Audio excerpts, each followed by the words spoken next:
Hey coucou! Je te souhaite la bienvenue sur Créatrice Power, le podcast entièrement dédié au développement de ton entreprise créative.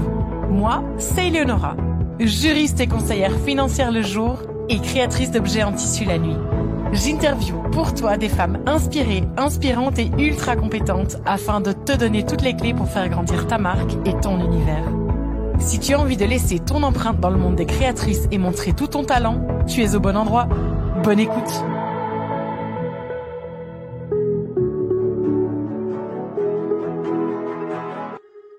À mes copines et collègues créatrices, bonjour et bienvenue dans ce nouvel épisode de Créatrice Power. J'ai l'honneur d'avoir à mon micro Déborah, qui n'est ni plus ni moins que la créatrice du compte Anna B. Déborah, bonjour et bienvenue sur ce podcast. Je te remercie infiniment d'avoir accepté mon invitation. Pour celles qui ont écouté l'épisode dédié à Rosine, avec qui tu as déjà collaboré plusieurs fois, elle m'avait soufflé ton nom avec tant d'enthousiasme quand je lui ai demandé quelle créatrice elle me recommandait d'interviewer, que j'ai immédiatement saisi ma chance et te voilà. Mais je vais t'avouer quelque chose, ton nom est depuis le début de la préparation de ce podcast sur la liste des personnes que je rêverais d'avoir, donc une fois encore, merci à toi d'être là. Alors, je le disais, tu es la femme derrière Anna B, ton entreprise créative, par le biais de laquelle tu proposes aujourd'hui des patrons et des kits pour apprendre à crocheter. Tu es crochet designer, tu crées d'ailleurs un nombre impressionnant de patrons. Tu as déjà publié plusieurs livres sur le sujet aux éditions Solar et aux éditions de Saxe, et tu collabores entre autres avec la marque de mailles et tricot incontournable Fil d'Art sur d'autres projets de ce type. Maman de 2 jeunes demoiselles, Anna et Amy, ainsi que d'un chat, Shanti. Jeune mariée, tu te présentes avec naturel sur les réseaux pour faire découvrir à tes abonnés un univers du crochet qui t'appartient.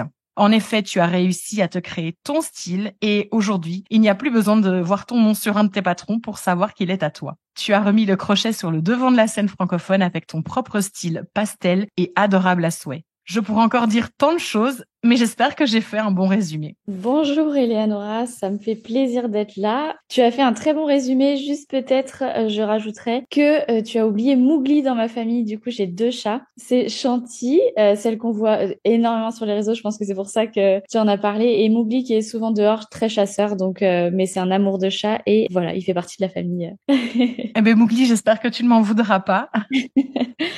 Mais sinon, tu as fait un très beau résumé. En tout cas, c'est très gentil. Je suis hyper flattée. Voilà, je suis pas quelqu'un qui aime forcément les compliments. J'ai du mal à les accepter. Donc, je vais juste dire merci beaucoup. Ça me fait super plaisir d'être là et de partager avec toi un moment, du coup. Merci beaucoup. Alors, j'ai envie de te proposer de commencer par le commencement et de nous raconter comment Anna B est née. Oui, c'est une assez belle histoire, faut dire. Moi-même, des fois, quand je la raconte, je me dis que j'ai vraiment une chance incroyable. Du coup, Anna B, en fait, moi, de base, je suis infirmière.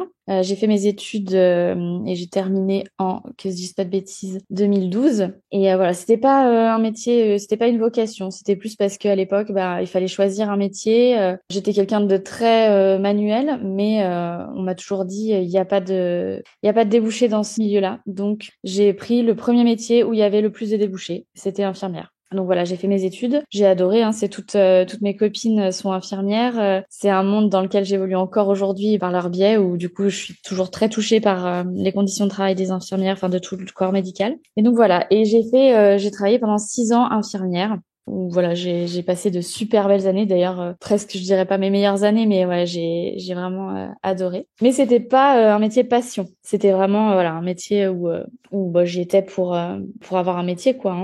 Et puis j'ai rencontré mon chéri pendant que j'étais infirmière. Je l'ai rencontré en 2014. Ouais, c'est ça, 2014. Et puis j'ai découvert que j'avais une autre personne en moi qui avait envie d'autre chose. On a pas mal voyagé et ça aussi ça m'a aidé dans tout ce cheminement. J'ai découvert d'ailleurs pendant les voyages les réseaux sociaux. C'est un peu là où je me suis un peu intéressée. Je suivais des influenceuses, ça me faisait un peu rêver. Je me disais waouh, c'est trop bien, c'est magique ce qu'elles font. Et en rentrant de un de mes voyages d'ailleurs, j'ai créé un blog c'était en 2016, je crois, ouais, 2016. J'ai créé un blog et je commençais avec des petits articles DIY, mes recettes, je faisais beaucoup de recettes. Et puis j'ai commencé le crochet à ce moment-là. Donc je faisais très peu, mais j'avais découvert un livre quand je suis passée dans un Cultura de chez moi et j'ai craqué pour les petits amigurumi là. C'était un livre, il faudrait que je me souvienne, c'était Tendre crochet, je crois, de Tournicotte. Et puis je me suis dit, allez, pourquoi pas essayer. J'avais déjà fait plein de trucs de loisirs créatifs, depuis que je suis toute petite. Et puis du coup, je me suis lancée à faire un peu de crochet par-ci par-là, puis je postais 2-3 réalisations. Mais déjà, j'ai commencé à crocheter à l'envers. Je crochetais tout à l'envers, mais je me savais pas parce qu'il y avait très peu de vidéos à l'époque sur le sujet, en tout cas en français. C'était beaucoup des vidéos en espagnol. Donc voilà. Et puis après, je suis tombée enceinte et je me suis arrêtée à 7 mois de grossesse parce qu'à l'époque, je bossais au don du sang à l'EFS, donc l'établissement français du sang, et c'était assez physique comme boulot puisqu'on faisait des collectes mobiles, donc fallait porter les lits, les caisses, etc. Donc je me suis arrêtée à 7 mois de grossesse et je suis quelqu'un de hyper dynamique, des fois un peu trop dynamique, donc je pouvais pas ne rien faire. Donc voilà, je me suis un peu acharnée sur le crochet, à faire, défaire, refaire. Et puis voilà, je postais en même temps sur mon blog. J'ai commencé à poster sur Instagram et c'est comme ça en fait qu'est né Anabé. Après, le nom, c'est un peu plus tard que c'est venu, mais au début, ça s'appelait Debbie Story, parce que toutes mes copines m'appellent Debbie. Et du coup, c'est venu comme ça. C'était l'histoire de mon histoire, quoi. Donc, ma petite vie. Voilà. Merci pour ce partage. Et hormis ton talent, ça évidemment, voilà, c'est acquis. Mais est-ce que tu pourrais nous dire grâce à quoi tu es devenue visible et tu as gagné cette reconnaissance sur les réseaux? Franchement, je dirais c'est de bosser à fond. Enfin, souvent, encore même maintenant, quand on me dit waouh, t'as de la chance et tout, c'est cool. Je dis franchement, les réseaux, être visible, moi, ça fait partie. Je pense que c'est maintenant, je sais pas, mais je dirais 70% de mon temps de travail. C'est énorme. Et ce qui a fait qu'au départ, j'ai été visible, c'est de poster hyper régulièrement. Donc au début, j'étais très peu visible, j'avais quelques demandes, des commandes, etc. Et en fait, ça a été plus le bouche à oreille. Bah voilà, sur les réseaux, il y en avait une qui me demandait, puis du coup, il y avait la copine, la copine, etc. Mais c'était vraiment la régularité de poster, poster, poster. Après, les réseaux, ça, on le sait, maintenant, ça change, ça va hyper vite. Les algorithmes, voilà, il faut tout le temps s'adapter.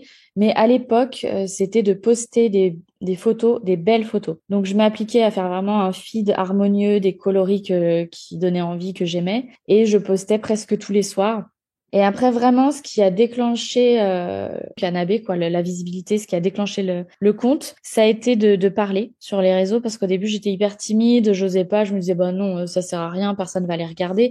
C'est un peu le syndrome de l'imposteur, on se dit, bah pourquoi, qu'est-ce que je fous là, à côté d'influenceuses. Et vraiment, quand j'ai commencé à faire des stories parlées, où je me suis montrée moi, là, ça a vraiment boosté le compte Instagram.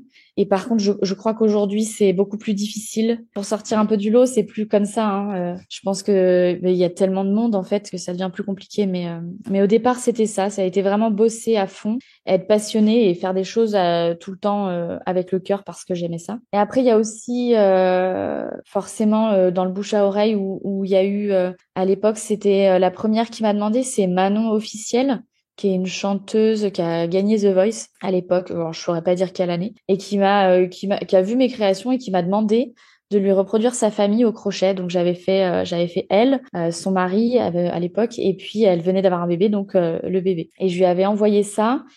Et elle a présenté sur ses réseaux. Et après, ça a fait un peu boule de neige. Et du coup, j'ai eu pas mal de demandes de ses abonnés à elle pour reproduire leur famille. Donc, c'est comme ça que j'ai commencé Anabé. C'était en reproduisant des familles en faisant le chien, à partir d'une photo. Les gens m'envoyaient une photo et c'est comme ça que j'ai démarré, en effet, un peu boule de neige. Et puis après, il y a eu aussi Baby à tout prix, qui est un compte assez connu maintenant, enfin en tout cas dans mon univers, puisque c'est univers enfant, etc. Et à l'époque, pareil, je lui avais envoyé une création. Elle avait fait un sondage, enfin où on pouvait lui envoyer une création pour décorer son sapin de Noël. Et à l'époque, je lui avais envoyé deux petites créations qu'elle avait mis dans son sapin. Et pareil, elle m'avait présenté et ça avait fait un effet boom. J'avais gagné 400 abonnés à l'époque et puis ça avait eu des répercussions sur les commandes ensuite, quoi. Donc voilà. Après, il y a eu ça. Mais vraiment, le départ, ça a été de bosser à fond sur les stories et les photos. Et donc, si je comprends bien, tu as appris ça totalement de manière autodidacte, Oui, le ouais, crochet. ouais. Ouais, C'est fou. après c'est pareil quoi, je me considère pas comme une experte du crochet puisqu'il y a des choses que je sais pas faire, par exemple les vêtements, je suis pas du tout calée sur tout ce qui est vêtements crochet, c'est pas mon truc. Déjà moi j'aime bien quand ça va vite, souvent c'est des petits projets que je fais, j'aime bien quand ça monte vite. Donc les vêtements c'est quelque chose de beaucoup plus long, fastidieux. Donc je me considère pas comme une experte crochet parce que bah il y a des choses que je fais pas, mais oui, par contre tout ce que je fais, je l'ai appris toute seule et j'adore apprendre. Je suis assez curieuse de plein de choses. Donc, bon, j'ai mis du temps, hein. quand même. J'ai pas appris en 1 heure. Souvent, je le dis à mes clientes qui veulent débuter. Je dis, il faut être patiente pour le crochet. C'est quelque chose, il faut avoir du temps un peu devant soi et être concentré. Au départ, c'est vraiment parce qu'encore maintenant, il y a des personnes qui me disent, ah, mais tu regardes pas ce que tu fais quand tu crochettes. C'est vrai que j'arrive à décrocher de ce que je fais, mais c'est parce que j'en bouffe et j'en bouffe. Hein. Je crochette tous les jours maintenant depuis 5 ans. Mais oui, ça demande un petit peu de temps quand même. Alors, dis-moi un peu, est-ce que toi, tu as une citation, une devise qui t'aide comme ça au quotidien? Ouais, ouais, ouais. Souvent, c'est marrant que tu me poses cette question, mais c'est vrai que ça revient souvent. Je dis, je dormirai dans une autre vie. Je dormirai quand je serai morte, ou c'est plus comme ça. Parce que c'est vrai que du coup, je bosse énormément, mais après, c'est tellement une passion que j'appelle pas ça du boulot, mais je dors très peu et souvent on me dit, mais parce que par exemple, je vais voir ma postière régulièrement pour poser les colis, elle me dit, mais c'est pas possible, mais comment vous faites? Et je dis ouais c'est vrai bah je dors très peu, je travaille jusqu'à souvent 1 heure du matin et voilà, et quand on me dit mais comment, je dis ah on dormira dans une autre vie quoi. Et comment se sont dessinées les premières opportunités de collaboration? Alors, les livres, les co-créations, je me demande, mais alors je suis pas plus certaine, mais est-ce que tu avais fait cette première édition du Salon du Créateur? J'ai comme l'impression que Ouais. oui, mais voilà. Donc, tu nous expliquais donc comment dire, les demandes de Manon Officiel et de Bibi à tout prix. Donc ça, c'est aussi, on peut considérer que ça fait partie de collaboration, mais on sait que depuis, tu as aussi écrit des livres, tu as fait d'autres co-créations. Comment est-ce que, raconte un petit peu ce que tu as déjà fait et comment est-ce que ça a vu le jour?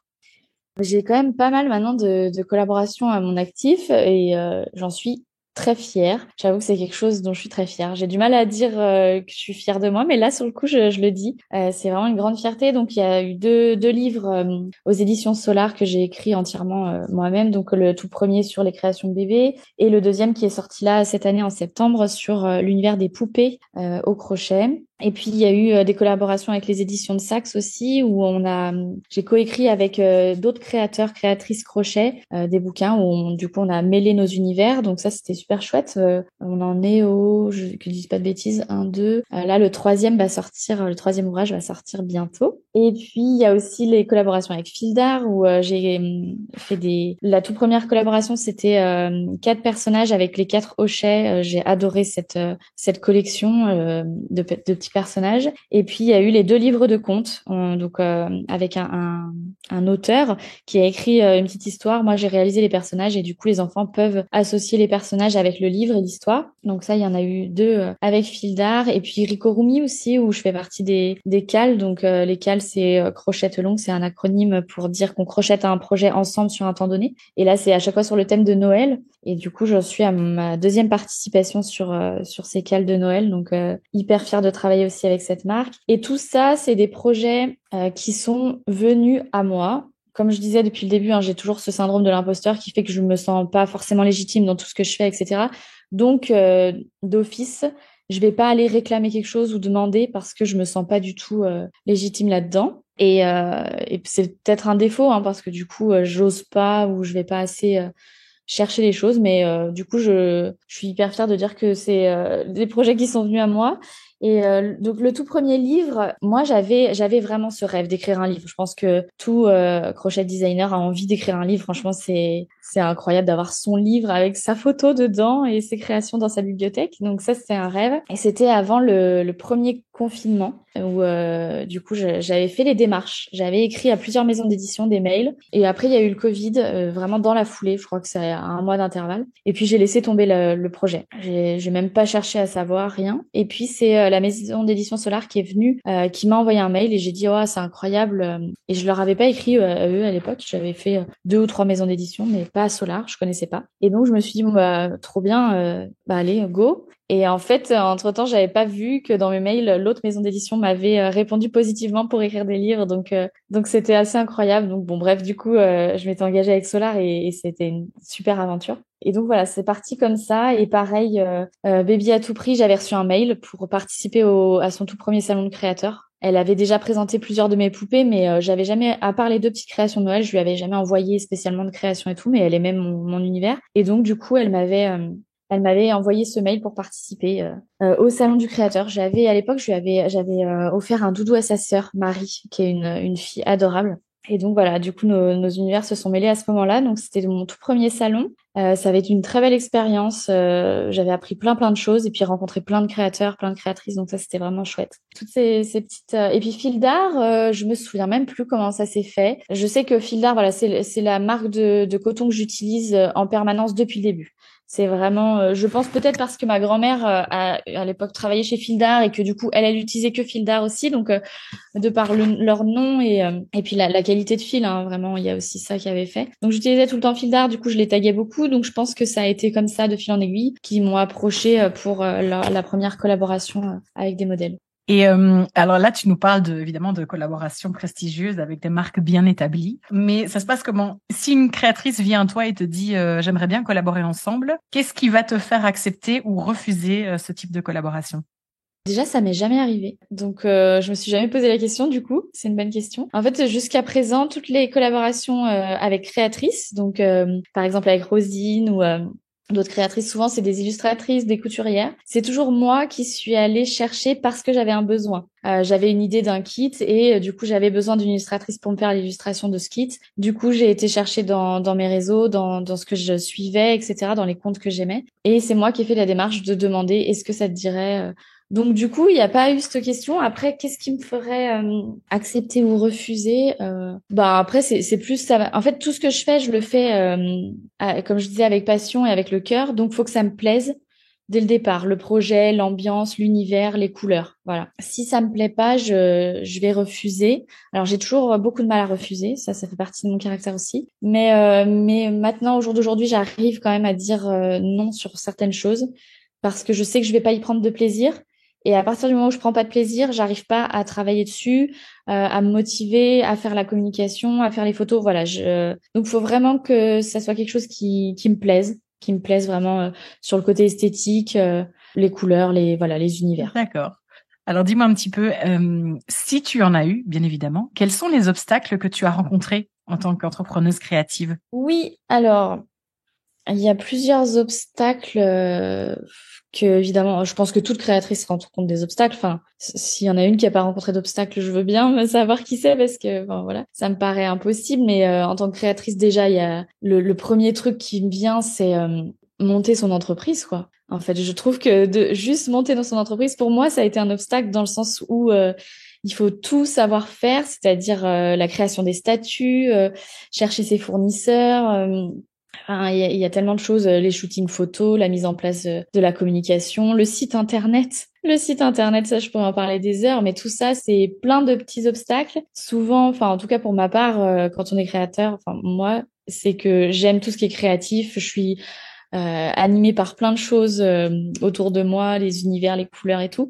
Mais tout ce qui est comptabilité, voilà, site internet, etc., c'est vraiment quelque chose qui a mille lieux de m'intéresser. Souvent, faut le faire à la fin du mois avec, voilà, pas très envie. J'ai envie de faire autre chose, faire du crochet, faire mes photos. Donc ça, c'est un obstacle. Le site internet, ça a été un obstacle parce que bah, c'est pas mon métier et pour le coup, c'est vraiment un job quoi. Donc c'est mon chéri qui a tout fait. C'est quelqu'un de voilà qui pareil qui s'intéresse à beaucoup de choses, qui est hyper cultivé, qui est très curieux et c'est quelque chose qui l'intéressait donc il a tout fait tout seul. Il y avait toujours moi derrière qui lui disait non pas comme ça, non pas comme ça. Donc voilà, c'était un peu le côté pénible mais voilà, ça a été un obstacle, la création des statuts, savoir vers quel statut s'orienter, ça c'est compliqué. Moi je trouve ça compliqué en tant que créatrice et puis on n'a pas beaucoup de réponses au final, c'est dur d'avoir des infos, je trouve. Et voilà, ça a été la principale difficulté, c'est voilà, monter tout ce qui est un peu administratif. Et du coup, je pense que pour trouver des solutions, il faut la solution, c'est vraiment être bien entouré. Pour le coup, moi, c'est mon chéri qui a fait tout le site internet, mais avoir des connaissances et s'entourer de personnes compétentes, ça c'est hyper important. Et après, pour tout ce qui est statut, bon, il y a la Chambre des métiers de l'artisanat qui répond à beaucoup de questions, donc ça, je pense que c'est important d'y aller, de se renseigner, de poser des questions. De poser des questions, ça c'est hyper important. Après, moi, par exemple, là, du coup, j'ai changé de statut d'entreprise puisque je veux faire évoluer l'entreprise. Donc, j'ai commencé en micro-entreprise. Je sais plus si on dit micro ou auto maintenant, mais et là, j'ai changé les statuts et du coup, je trouve que prendre un bon comptable qui, moi, elle a su répondre à toutes mes questions, prendre le temps, pas avec des termes trop compliqués non plus. Et du coup, j'ai enfin compris les statuts, vers quoi m'orienter, pourquoi, etc. Et ça, c'est important de trouver les bonnes infos au bon endroit, quoi. Et donc, une fois cette entreprise lancée, et donc hormis effectivement tout ce qui est lié à cet administratif, est-ce que tu as d'autres obstacles que tu as rencontrés ou c'est vraiment celui le principal qui te vient en tête? Ben après, il y a des obstacles dans le sens, enfin, je sais pas si c'est vraiment, je considère pas comme ça un obstacle parce que ça m'a pas vraiment posé, enfin freiné dans l'évolution de mon entreprise, mais en tout cas ça m'a touché moi. C'est tout ce qui touche autour du plagiat. Il y a une époque où vraiment ça a été compliqué. Alors maintenant je peux en parler sereinement parce que j'ai vraiment fait un trait là-dessus et passé à autre chose. Mais il y a eu une période où ça a été hyper compliqué pour moi. Et je pense d'ailleurs que ça touche beaucoup de créatrices, créateurs, parce que je vois souvent passer sur les réseaux des problèmes de plagiat, de copie, et ça, ouais, ça a été très compliqué pour moi à gérer à une période de ma vie d'ailleurs où j'étais enceinte d'Emmy, donc où je pense que tous les hormones sont décuplées, etc. Donc j'en ai beaucoup pleuré et ça m'a énormément touchée à l'époque, ouais. Est-ce que tu as réussi à trouver une solution ou tu as simplement décidé de tirer un trait et de ne plus y penser? Alors, si je peux donner un conseil pour les créatrices qui éventuellement m'écouteraient et qui vivent ça, c'est d'arriver à couper tout ce qui est négatif. C'est-à-dire que moi, à l'époque, donc il y avait plusieurs personnes qui étaient concernées et donc j'ai coupé toutes les connexions avec ces personnes, j'ai bloqué les comptes, etc. Et du coup, ce qui fait que je ne voyais plus. Après, il y a toujours des clientes qui font ça très bienveillant, avec bienveillance et qui viennent en fait me dire tu as vu il y a un tel, etc. Ça c'était le plus dur à gérer parce que bah je pouvais pas ne pas le voir. Et donc après ça a été, je sais pas comment j'ai eu ce déclic où je me suis vraiment dit avance, fonce, de toute façon il y en aura toujours. Et dans tous les domaines, il y en a. Je veux dire que ce soit dans l'industrie vestimentaire, les boulangeries. Enfin, tout le monde va aller chercher là où ça marche et essayer de copier. Je pense que c'est inévitable. Donc juste fonce, avance tout droit, pense qu'à ton truc. Et c'est ça qui a fait que du coup ça a fonctionné. Après le plagiat, c'est pareil. Je pourrais en parler un long moment, mais je sais pas si on a le temps. Mais ça m'est arrivé dans les deux sens. C'est-à-dire que moi j'ai été copiée. Et moi, j'ai copié, dans le sens où, en fait, il y a une fois où j'ai fait un petit bébé au crochet et il y a plusieurs personnes qui m'ont dit tout de suite, hein, qui sont venues me dire en commentaire, ah c'est copié, t'as copié, toi qui râles tout le temps sur le plagiat, je suis un peu choquée et tout ça. Donc moi, la première, j'ai été un peu scotchée parce que donc c'était une créatrice que je ne suivais pas et je n'ai pas pu, enfin ne pas dire qu'en effet mon bébé ressemblait au sien. C'était vrai, inévitable, sauf que moi, je l'avais jamais vu, j'avais pas conscience de ça. Un bébé reste un bébé. Enfin, oui, il y a vraiment des choses dans le plagiat où il faut arriver à faire la différence. Je veux dire, à un moment donné, je sais pas, mais une courgette, c'est une courgette, une aubergine, c'est une aubergine. On peut pas faire 10 millions de courgettes différentes. Mais c'était vraiment là le bébé, il ressemblait trait pour trait. Donc j'ai été voir la créatrice, je lui ai dit qu'est-ce que t'en penses? Elle m'a dit oui, en effet, on me l'a dit, j'ai été un peu séchée par le fait que j'ai vu ça. Enfin voilà. Elle était d'accord et moi je l'ai reconnu aussi. Donc on a été d'accord toutes les deux. J'ai enlevé mon bébé de la commercialisation. Je me suis excusée en public sur les réseaux en disant voilà que je le savais pas, je l'avais pas vu, mais qu'en effet ça ressemblait. Du coup, j'ai fini par modifier ce bébé et maintenant il ressemble plus. Mais j'étais d'accord. Donc je trouve que c'est important de le dire aussi dans le sens où ça peut arriver. Tant qu'on arrive à reconnaître notre erreur et puis qu'on trouve une solution. Voilà, moi ça me dérange pas dans ce cas-là. Si je vais dire à une personne, bah écoute, je trouve que ta réalisation ressemble très pour très à la mienne, qu'elle me dit ah oui bah en effet je connaissais pas ton univers, pas de souci, je l'enlève. Voilà, ça s'arrête là et je trouve ça très bien et voilà, ça peut arriver. Après, il y a le plagiat où du coup ça va plus loin que ça, c'est pas une création, c'est tout un univers qui est copié. Et là, je trouve que c'est dérangeant parce que du coup moi c'est arrivé où on me dit bah en fait sur une photo, on a cru que c'était mon univers parce qu'il y a tout qui ressemble, la photo, le côté fleurs séchées, couleur pastel, la création. Et là, je trouve que du coup c'est dérangeant et d'ailleurs j'ai envie de dire à ces personnes que ça marchera pas. Il y a un moment donné, les gens vont se rendre compte et c'est dommage parce qu'il y a de la place pour tout le monde. Et je pense qu'il faut arriver à se créer son propre univers sans copier. On peut le faire. Il y en a plein qui le font. Rosine, par exemple, je trouve que dans les illustratrices, il y en a des milliers, des centaines. Enfin, et elle a un univers hyper prononcé, hyper à elle. On sait que c'est elle, quoi. Et je pense que c'est possible pour tout le monde. C'est juste qu'il faut, voilà, il faut y arriver. Après, je crois aussi beaucoup au karma et je pense qu'à un moment donné, voilà, le karma va faire son travail. Entièrement d'accord avec toi. Ouais, bon après, mais j'ai mis longtemps quand même, hein, parce que comme je dis, sur cette période-là où j'étais enceinte et où ça m'a énormément touchée, j'en ai beaucoup pleuré, j'en ai beaucoup souffert. Je pense que de toute façon, en tant que créatrice, quand on se fait copier son univers, ça nous touche au plus profond de nous parce que c'est quelque chose, on y travaille tous les jours non-stop et c'est dur de voir ça. Après, voilà, comme je dis, je pense qu'il faut avancer tout droit à fond et ne pas se soucier de ça. Mais c'est plus facile à dire maintenant que j'ai réussi à faire ce travail. Merci en tout cas pour cette honnêteté, ce partage. C'est vraiment très gentil de ta part. Et en fait, ta réaction est complètement, c'est très adulte, j'ai envie de dire, et très sensé. Il y a que comme ça en fait que ça peut te faire avancer sans polluer tes réflexions et tes journées avec ce que l'autre va faire ou pas faire. Et puis tu es toujours là. Et puis c'est toujours toi, Anna B. Du coup, au jour d'aujourd'hui, je me dis que ça a fonctionné, que ça a payé parce que du coup, souvent, on me dit, ah, on reconnaît tout de suite ta création parmi, voilà, un livre, par exemple, où on est plusieurs, on va repérer. Et ouais, ça, c'est important pour moi et je pense que pour tout créateur, c'est le but ultime, quoi, de savoir qu'on est reconnu pour son travail et, ouais.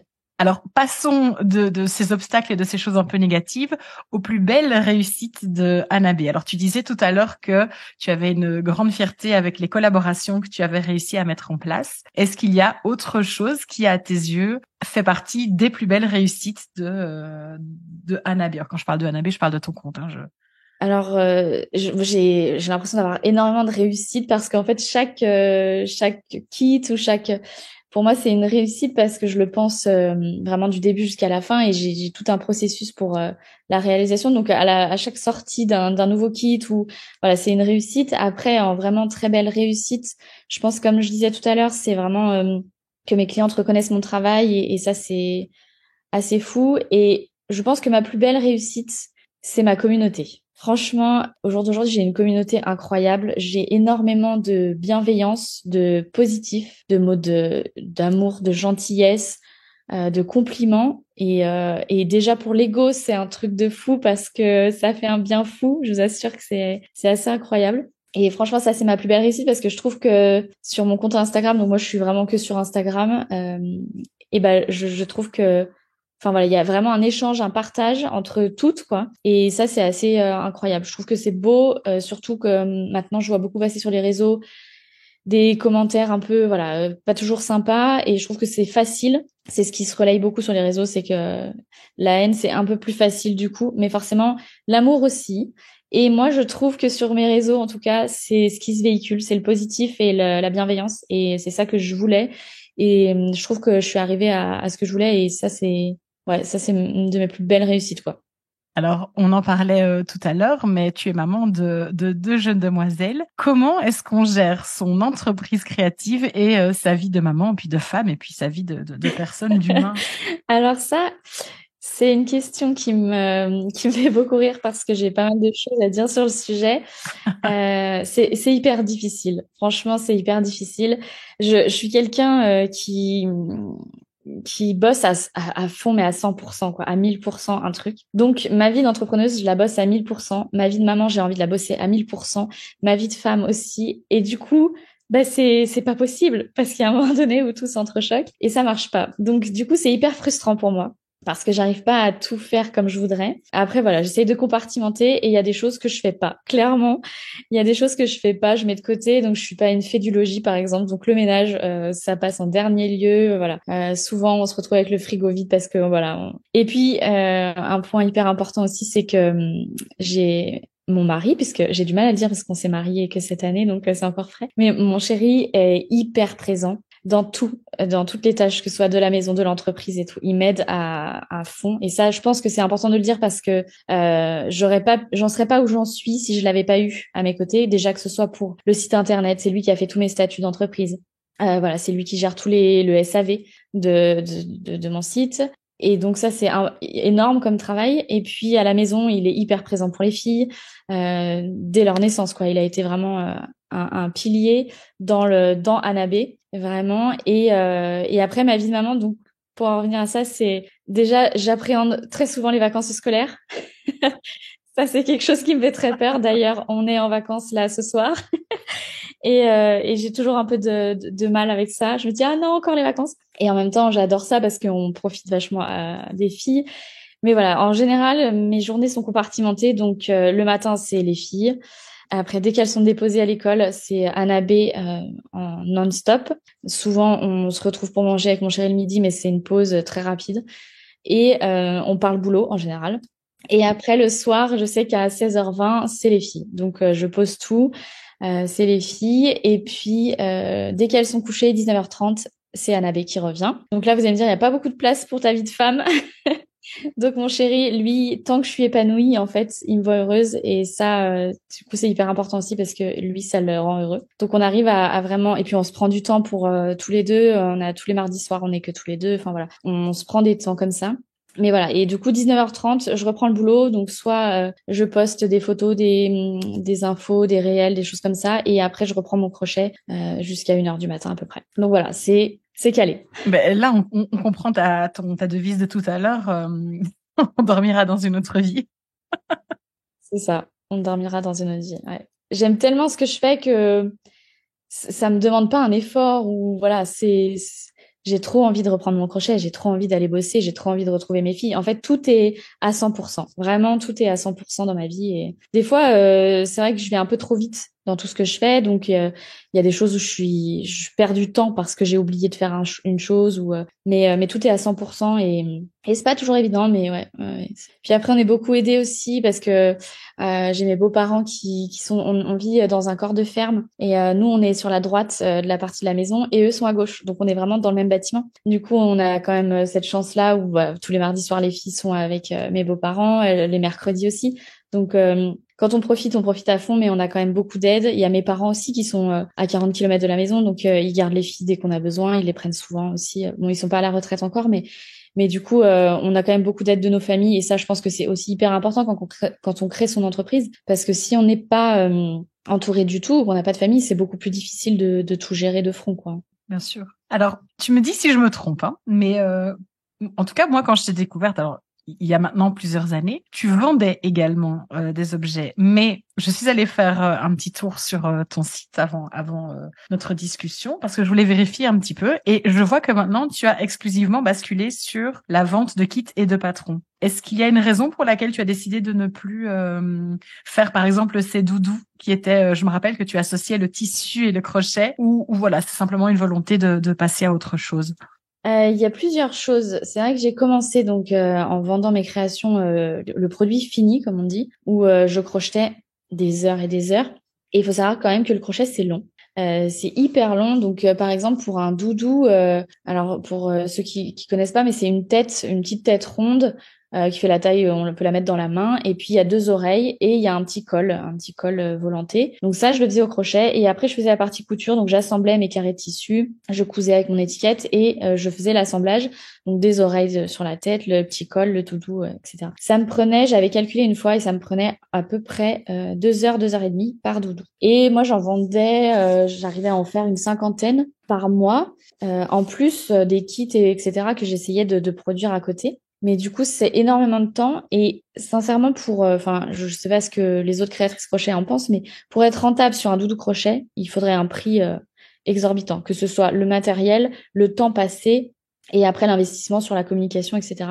C'est quelque chose, enfin, le temps de production sur un doudou est énorme, quoi, par rapport au prix. Donc déjà, il y avait ce côté-là où je savais que ça avait ses limites, dans le sens où je pouvais pas produire plus que 50 doudous par mois toute seule. Donc soit il aurait fallu que j'embauche, soit je serais restée à ce stade-là. Moi, j'avais quand même envie de faire évoluer l'entreprise parce qu'il y a aussi le fait qu'au bout d'un moment, faire 50 têtes rondes et 100 oreilles, c'est plus très intéressant, quoi. Enfin, moi, j'avais perdu ce goût de... Alors, j'aimais bien toujours trouver les tissus. Ça, c'était vraiment quelque chose. J'adorais faire les associations de tissus, trouver des nouveaux coloris, des nouveaux tissus à la mode, etc. Mais il y avait plus que ce côté-là, entre guillemets, de créatif. Sinon, tout le reste, c'était de la production en masse de têtes au crochet. Donc, il y a un moment donné où ça s'est fait un petit peu naturellement, où du coup, je vendais un peu plus de kits, plus de patrons et moins de doudous. Et il y a aussi le fait qu'il faut savoir du coup que sur les réseaux, moi au départ, j'ai commencé avec une clientèle, enfin des abonnés qui étaient intéressés que par des produits finis. Du coup, j'avais des mamans beaucoup qui achetaient les doudous pour leur bébé. Et petit à petit, quand j'ai fait les patrons, la clientèle a été beaucoup plus des crocheteuses. Et j'avais beaucoup moins de mamans. Et donc, ça s'est fait un petit peu comme ça naturellement, où j'ai eu moins de ventes de doudous et plus de ventes de patrons et de kits. Et du coup, bah voilà, ça s'est fait naturellement, où moi, j'avais moins envie de crocheter les doudous. Et ma clientèle avait plus envie de patrons et de nouveautés et que je sorte voilà, des nouvelles choses. Donc, ouais, ça s'est fait naturellement aussi. Et ça a été une envie, je pense au départ, c'est venu de moi, parce que j'en avais marre de crocheter tout le temps les mêmes têtes. Et puis, il y avait ce côté aussi frein où à la production, j'arrivais plus, quoi. Mhm. Alors, en parlant de patrons, alors moi, je trouve que tu en crées une quantité. Ah, moi, je suis impressionnée entre le calendrier de l'Avent, les différents challenges, entre ce que tu postes régulièrement, ceux qui sont disponibles déjà sur ton site à la vente. Comment est-ce que tu fais et comment tu trouves ces idées et comment est-ce que tu entretiens cette créativité? Alors, je dirais pas que j'entretiens la créativité parce que pour moi, c'est pas l'entretenir dans le sens où elle est tout le temps là. Et même que j'ai trop d'idées par rapport au temps que j'ai. Donc, du coup, c'est tout le temps le problème où je me bats entre oui, mais je voulais faire ça, donc je note. Et il y a des choses que j'ai jamais faites parce que j'ai pas eu le temps. Là, par exemple, je suis sur la création d'une box pour l'année prochaine sur les abonnements. Et c'est une idée que j'ai depuis jusque-là, j'ai pas eu le temps de la faire. Donc là, enfin, je le fais. Mais du coup, c'est pour ça, je dirais pas j'entretiens parce que c'est quelque chose vraiment. Alors, je sais pas si c'est pour tous les créateurs, créatrices comme ça, mais moi, ça bouillonne quoi. Ça bouillonne d'idées. Après, mes idées pour tout ce qui est côté inspiration, moi, je m'inspire beaucoup de ce qui m'entoure, la nature, les voyages. Ça a été une grosse et c'est encore une grosse source d'inspiration. D'ailleurs, je fais beaucoup de patrons sur les saisons. En général, ça suit les saisonnalités, printemps, voilà, automne, etc. Donc ça m'inspire beaucoup. Après, il y a une grosse source d'inspiration qui est les livres de mes filles. Ici, on n'a pas d'écran à la maison, on n'a pas de télé. Et les filles, on leur lit énormément d'histoires et elles sont très demandeuses de nouvelles histoires. Donc, on a une quantité astronomique de livres, je vous dis même pas. Mais on peut ouvrir une librairie. Et du coup, les livres d'enfants, franchement, ça regorge de petits bonheurs d'inspiration, en tout cas pour mon univers, puisque moi, je tourne tout autour du crochet enfant. Et du coup, il y a plein de de personnages mignons, d'histoires. Et du coup, ça me donne des envies. Et ça, c'est une énorme source d'inspiration. Après, évidemment, il y a les réseaux. Je trouve que au jour d'aujourd'hui, on a la chance parce qu'à l'époque, je me souviens, quand j'étais petite, pour faire du loisir créatif, fallait aller dans une boutique de loisirs créatifs, chercher un magazine, chercher une idée, chercher le matériel.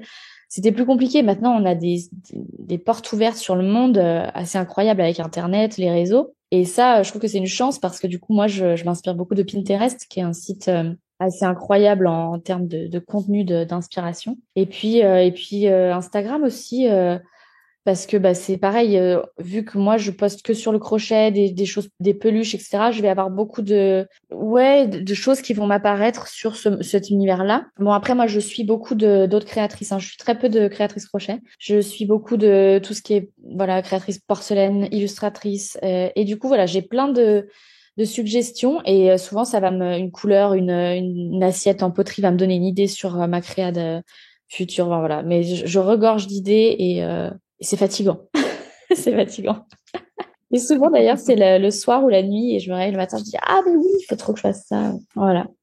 Génial. Tu nous expliquais que tu t'es lancé dans le crochet en 2016. Donc, et ensuite, tu as commencé à poster tes créations, etc. Et puis, Anabé est arrivée. Est-ce que tu pourrais nous dire à partir de quand tu as pu vivre de ton activité créative?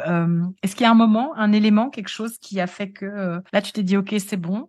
Alors ça, c'est vrai que c'est une question que souvent les créatrices me demandent, enfin en tout cas celles qui veulent se lancer. Parce que c'est quelque chose, je pense, qui fait très peur quand on a un boulot et qu'on se dit, je vais le quitter pour me lancer. Je pense que vraiment, d'ailleurs, si ça m'était arrivé, je l'aurais jamais fait. Et parce que enfin voilà, après, bon, tout dépend des caractères, hein. Il y en a qui ont facilité à tout mettre de côté, à tout, et puis se lancer. Et voilà, moi, c'est vrai que c'était pas mon caractère. Je suis assez raisonnée. Enfin voilà, j'ai toujours un peu peur. Bah, il y a le côté financier aussi, hein, faut pas se mentir. Et donc, moi, j'ai eu cette chance où du coup, j'étais infirmière. J'ai appris le crochet, voilà, et j'ai posté doucement. Et les demandes se sont faites un petit peu par-ci, par-là, à droite, à gauche au départ. Donc moi, soit j'offrais, soit à ma famille, des choses comme ça, parce que déjà, j'étais pas hyper à l'aise avec le crochet. Voilà, c'était pas mon métier, quoi. Et puis, en fait, ça s'est fait où du coup, moi, je continuais à faire de l'intérim en tant qu'infirmière après ma première grossesse. Donc, j'ai gardé ma fille pendant un an à la maison où du coup là, c'était vraiment que du loisir, du plaisir. Je postais mes recettes, je faisais vachement de sport. Oui, oui. Incroyable, mais vrai, je faisais beaucoup de sport à l'époque. Je faisais beaucoup de recettes healthy. C'était la mode à cette époque-là, d'ailleurs, quand j'ai débuté, sur tout cet univers-là, sportif, lifestyle. Et je faisais ça. Et après, j'ai développé aussi le côté un peu où je faisais beaucoup de DIY, des pots en corde, enfin des choses comme ça. Et du coup, ça s'est fait naturellement, où j'ai eu de plus en plus de vues sur mes posts.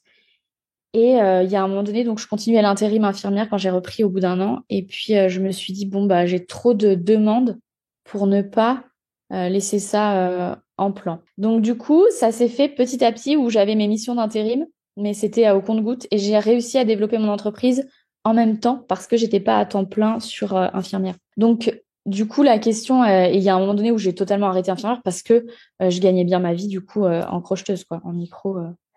Donc du coup, voilà, ça a été fluide. Mais si on me dit demain, tu as un job et tu vas te lancer dans une activité, pour l'instant, ça te rapporte rien, il faut tout mettre en place, la communication, les fournisseurs, etc. Je sais que moi, je le ferai pas. J'ai pas ce caractère.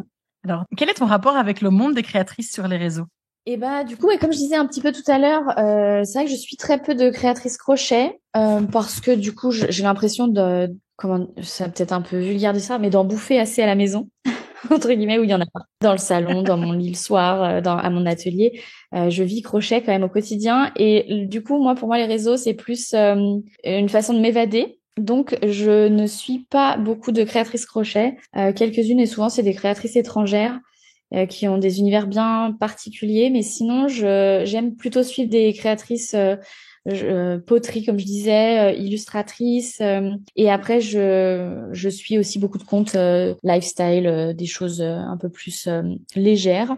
Et après, les créatrices, je suis pas énormément de créatrices sur les réseaux. Et après, tout ce qui est contact avec les créatrices, j'aime que ce soit toujours dans la bienveillance, dans le partage. Et souvent, ça aboutit à des collaborations, comme je disais, bah, avec Rosine, par exemple, avec les Mimines de Pauline, par exemple, qui est une créatrice poterie, et puis tout ce qui est pâte fimo, argile. J'aime beaucoup suivre son compte. Elle fait vraiment des jolies choses. Elle est pareil, autodidacte. Je me reconnais beaucoup dans ses créations. Et je trouve ça intéressant, du coup, aussi d'apprendre d'autres choses. Ça me donne envie de faire d'autres choses. Il y a aussi beaucoup de comptes broderie. J'adore la broderie. Donc, ça m'éveille au niveau, voilà, autre art, art du fil ou autre art tout court, loisir créatif. Et j'ai besoin de ce moment d'évasion autour de moi. Donc voilà, et après, toutes les créatrices avec qui je converse, c'est toujours, on est sur le même niveau et on va se donner des conseils. Et souvent, très souvent, ça aboutit à des collaborations d'ailleurs, parce que c'est des univers que j'adore. Par exemple, Ombeline Brun aussi, je sais pas si tu vois, j'adore son univers. Et on s'est rencontrés sur le salon de Baby à tout prix, on a accroché et on se parle encore toujours. Moi, je lui fais passe beaucoup de commandes et on essaye d'échanger, on a fait des collaborations ensemble.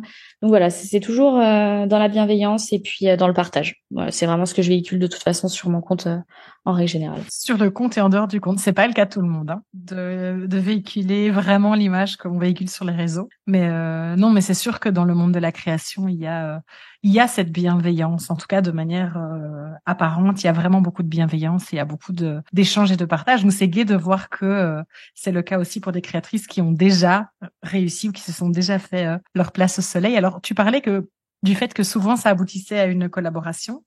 Est-ce que j'ai loupé la collaboration Anna B avec les Mimines de Pauline? Ouais, on a un Ah là là là là projet là là là là là. et on travaille dessus. Ça va pas se faire cette fin d'année parce qu'on est toutes les deux hyper débordées. Les fins d'année, c'est toujours un peu compliqué soit faut faire les collaborations en amont et les préparer pendant l'été et on arrive à les sortir en fin d'année. Mais là, nous, on s'y est pris trop tard. On en a discuté cet été, mais on est, je pense, débordées toutes les deux par nos emplois du temps. Mais elle a déjà bossé dessus et ça va bientôt. Ouais, ça va être cool. Waouh. J'ai vraiment hâte de voir ça. Alors, quel est ton rêve ultime pour Anna B? Je crois que j'ai déjà réalisé pas mal de rêves avec les livres, etc., les collaborations. Là, actuellement, j'aimerais vraiment délocaliser, entre guillemets, puisque du coup, mon atelier est au deuxième étage dans notre maison. Alors, c'est un bel atelier, franchement, j'y suis hyper bien. D'ailleurs, j'avais tout rénové l'année dernière, l'été dernier, et j'avais adoré faire ça. D'ailleurs, c'était un chouette moment. Mais j'y avais passé du temps, et du coup, je suis hyper bien dans cet atelier, mais il commence à être petit. que ce soit en termes de stockage ou voilà de gestion des commandes, etc. Donc du coup, j'aimerais bien délocaliser, c'est-à-dire avoir un petit local dans mon village, hein, dans ma ville, mais qui soit de plein pied, parce que j'avoue que les 2 étages, à chaque fois avec mes On colis. te voit monter les escaliers en story, on te voit. Ouais, je mets en accéléré, mais c'est vrai que dès qu'il y a un livreur, je descends les 2 étages. Tout mon stockage est dans mon garage, donc c'est vrai que le garage, ça dégueule de Anabé. Et du coup, voilà, je fais les allers-retours en haut, en bas, en haut, en bas, et ça devient plus très pratique. Je manque de place, ouais. Donc ça serait ça. Je travaille sur le projet. Je suis en train de voir un petit peu, et c'est d'ailleurs aussi pour ça que j'ai changé le statut d'entreprise parce que je voulais investir dans un petit local. Donc du coup, c'est en train de se faire. C'est toujours hyper long ces démarches. Moi, j'aime bien quand ça va vite. Du coup là, je suis pas du tout dans mon élément, mais je prends mon mal en patience et puis ça va se faire. Je pense que ça va se faire. Ça c'est vraiment le rêve, en tout cas actuel quoi. Après, j'ai du mal à voir plus loin que ça parce que c'est pas dans mon caractère quoi. J'aime bien vivre au jour le jour et puis voilà. Mais écoute, c'est tout ce que je te souhaite. En tout cas, on arrive petit à petit vers la fin de cette interview. J'ai passé un moment exquis en ta compagnie. J'ai encore 2, 3 petites choses à te demander, comme par exemple, alors je sais que tu en as déjà donné beaucoup dans cette interview et c'est très gentil de ta part, mais quel serait selon toi le conseil pour les créatrices qui nous écoutent? Alors moi je dirais, parce que c'est vrai que j'ai déjà dit pas mal de choses, mais ce que je donnerais comme conseil, c'est vraiment être passionné. Et quand je dis ça, je vais expliquer parce que l'autre jour j'ai dit ça à mon mari et il m'a dit mais ça veut dire quoi être passionné Voilà. Je pense que donc je vais développer un petit peu, mais pour moi être passionné, ça veut dire en fait vraiment faire tout ce que vous faites avec le cœur, avec passion, avec amour et vraiment avoir cette envie de le faire. S'il y a un projet qui vous plaît pas, qui vous anime pas plus que ça, moi, je dis ne le faites pas parce que ça va se ressentir forcément sur votre travail et sur tout ce qui va suivre après. Donc vraiment être passionné, faire avec le cœur et avec ouais, vraiment passion quoi. Faut que quand on se lève le matin, on ait envie d'aller créer, on ait envie de faire ce qu'on a à faire et je pense que c'est vraiment ça qui se ressent en tout cas sur les réseaux actuellement et moi souvent mes clientes me le disent, hein, elles disent ça se voit que t'es passionné et je change rien parce que on le ressent et je pense que c'est ça qui est hyper important. Donc moi c'est le conseil que je donnerais, vraiment être passionné et faire les choses à 100% et avec vraiment passion et amour quoi. Alors, est-ce qu'il y a une dernière chose que tu aimerais partager dans le cadre de cet épisode avec les auditrices? J'ai envie de dire merci déjà à tout le monde parce que souvent on me dit merci dans mes messages et j'essaye de le dire souvent sur les réseaux, j'essaye d'offrir des patrons gratuits pour remercier, des codes promo, des choses comme ça. Je trouve que voilà, et les cales où on crochette ensemble en live, c'est vrai que c'est du temps que je passe avec mes abonnés et j'ai l'impression de leur dire merci souvent, mais c'est hyper important pour moi de dire merci parce que je pense que j'en serais pas là où j'en suis, évidemment, sans tous ces retours hyper positifs, tous ces mots hyper gentils qui flattent, qui boostent, qui des fois, dans des moments un peu moins joyeux parce qu'il y a eu des mauvaises nouvelles ou parce que la vie aussi perso prend le dessus, et bah, il y a toujours ce moment où j'ai des gens hyper bienveillants, des filles avec qui je converse super souvent, voilà, et je trouve que ça, c'est hyper important de le dire parce que dans notre monde actuel où les actualités sont pas toujours très positives, je trouve que ça fait du bien de voir le positif. Et moi, je trouve que ici, il y en a beaucoup. Et j'aime partager ça et je trouve que c'est important de véhiculer du positif tout le temps. C'est ce que j'essaye de faire dans mon quotidien, dans ma vie perso, dans ma vie pro. Et voilà, juste dire merci à tout le monde d'être aussi gentil sur ce compte, sur les réseaux, dans les salons, chose que je pensais pas parce que je suis quelqu'un d'assez réservé et pas toujours très à l'aise. Et du coup, dans les salons, mais les filles m'ont boosté à fond et maintenant, ça devient mes moments préférés, quoi. J'attends les salons pour faire des rencontres, pour parler crochet, et donc ouais, merci de tout ça parce que ça m'avait vraiment fait grandir. J'ai appris énormément de choses dans cette entreprise et dans la vie, dans les échanges avec les gens aussi, quoi. Donc voilà. Et je terminerai cet entretien avec toi en te demandant si tu veux bien partager avec moi le nom d'une créatrice que tu verrais bien répondre à mes questions dans le cadre de ce podcast Créatrice Power. J'aimerais bien entendre, je dis c'est très perso et peut-être un peu égoïste, mais j'aimerais bien entendre Pauline de Laine Amourée, qui est une créatrice qui a été importante dans ma vie d'entrepreneuse. C'est une fille avec qui j'échange sur les réseaux et un jour elle me dit, donc pour la petite histoire, elle a monté son entreprise avec son mari et ils font de la teinture de laine à la main. Ils font toute leur teinture à la main et ils font des collections comme ça. Et ils ont sorti un magazine aussi spécialisé dans tout ce qui est tricot crochet. Je trouve qu'ils font un travail assez incroyable. À chaque fois, je me dis waouh, c'est dingue tout ce qu'ils arrivent à faire. Ils ont une petite fille en plus. Et c'est elle qui m'a boostée pour faire mon premier salon. Mon premier salon à Paris, création et savoir-faire. Elle m'a dit si, faut que tu le fasses. Et moi, je me sentais pas du tout légitime. J'ai dit non, c'est pas du tout pour moi. C'est pour les gros. Quand je dis les gros, c'est voilà les grosses entreprises de couture, crochet, tricot, voilà broderie. Et elle m'a vraiment boostée à un moment donné où moi j'aurais pas du tout cru en moi. Et du coup, je la remercie pour ça parce que j'ai fait mon premier salon grâce à elle. Elle m'a aidée beaucoup sur toutes les démarches. Et ouais, j'aimerais bien entendre sa version de tout ça et qu'elle raconte un petit peu sa vie d'entrepreneuse parce que je pense que c'est un beau parcours.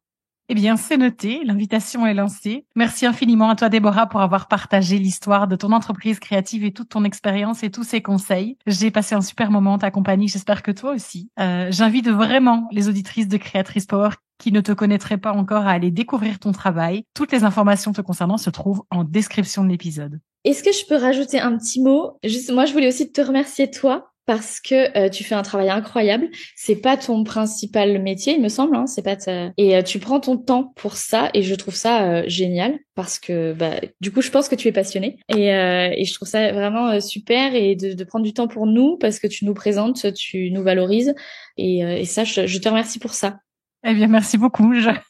Merci, c'est très gentil. Ah, franchement, et puis c'est très très bien ce que tu fais. Franchement, j'ai écouté le premier podcast de Rosine. Là, j'ai le deuxième que tu as mis, qui a l'air hyper intéressant aussi. Donc, je vais prendre le temps de l'écouter et vraiment, je vais inviter. Enfin voilà, je vais partager avec plaisir parce que vraiment, tu fais un beau travail.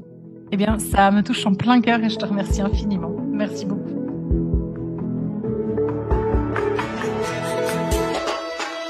Merci infiniment d'avoir écouté cet épisode de Créatrice Power. J'espère qu'il t'a apporté inspiration, connaissance et de quoi nourrir ta réflexion pour faire grandir ton entreprise créative et ta marque. N'hésite pas à noter cet épisode sur ta plateforme d'écoute préférée et à le partager sur les réseaux sociaux.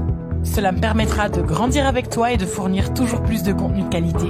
Rejoins-moi sur la page Instagram de Créatrice Power pour obtenir davantage de conseils et d'inspiration entre chaque épisode du podcast. Je t'y accompagne de 1001 façons pour faire briller ta créativité et réaliser tes rêves.